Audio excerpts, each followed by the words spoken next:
Hello, all my foodies out there. Today we are getting started with our first recipe from our first cookbook. The cookbook that we are starting with is Cooking Yesteryear um, by B. Dylan Hollis. Our first recipe out of it is going to be the pecan dainties, which is a macaroon cookie. This recipe looks super simple. I'm so excited to try it. It only uses 3 ingredients: egg whites, pecans, and some brown sugar. Um, I will get started making this up and I will let you know how it goes. I'll see you soon. I have my cookies already done to pop in the oven here. They look great. They were super easy to make. So I am going to pop these in my oven really quick and I will be back with you in a minute. All right, so I have the cookies in the oven. They are going to bake for about 18 minutes. When they are done, we will take a look. We will give them a try. In the meantime, while they are cooking, or baking, I guess, let's chat a little bit about the recipe. It was super easy to make, um, very quick to make. Um, so the only thing that I would use a little bit differently is using already chopped pecans instead of the pecan halves and chopping them. And that is just to make things a little easier, a little simpler, a little quicker, even though it is an already very simple and quick recipe.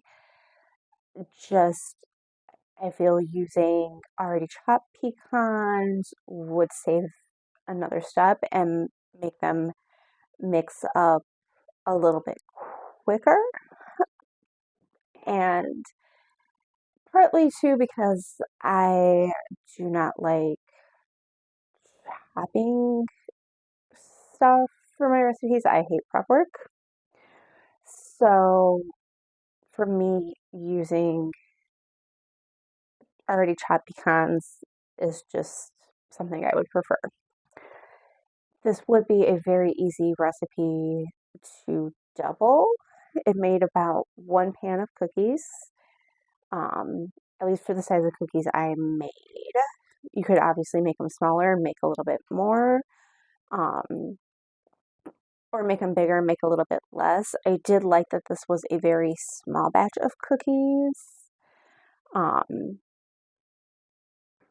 Overall, I'm not a big fan of making cookies because I lose interest after I have about the first pan ready.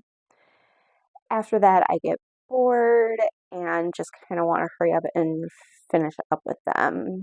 As far as my baking goes, I do prefer to make cakes or pies. That's kind of like a one and done thing. So the fact that this only made the 1 pan of cookies was really nice. Um, and we'll see how they turn. So I did just want to pop in here really quick while my cookies are cooling and talk a little bit more about the book that I am using right now because I did forget to do that earlier. So the book is Baking Yesteryear by B. Dylan Hollis.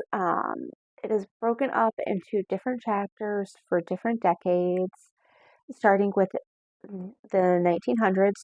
So this recipe and the next couple recipes I will be making will be dating back to the 1900s. I will let you know when I move on to the next chapter, which would be recipes dating back to the 1910s. I do like how this book is broken down into the different decades so you know what decade you are baking out of. Um, like I said, um, in my kind of introduction welcome video the other day, I will be doing start to finish, so we will be moving through the decades with this book, which is great. Let's go take a look at the cookies. Okay, so the cookies are done. They did turn out wonderful. I did already have one. I'm not gonna eat that one too because they are super sweet. Um, it's tempting though, but they did really remind me of the peak of the pralines that you um get down in New Orleans as far as flavor goes. Probably due to the brown sugar and pecans that are in them. I know pralines can be tricky to make since they are technically a candy. Um, these were a lot simpler and kind of like a cheer version of a praline, something that would be great if you have a taste for a praline but don't want to make actual pralines. I definitely feel that this is a recipe I will make again. I probably will not make it super often because it is a very sweet cookie. Um, but it did turn out great and it does have a great flavor. So next week when I am back, I will be making a cornflake macaroon, which I am also super excited to try. Um, until then, good times, good food. I'll see you soon. Bye.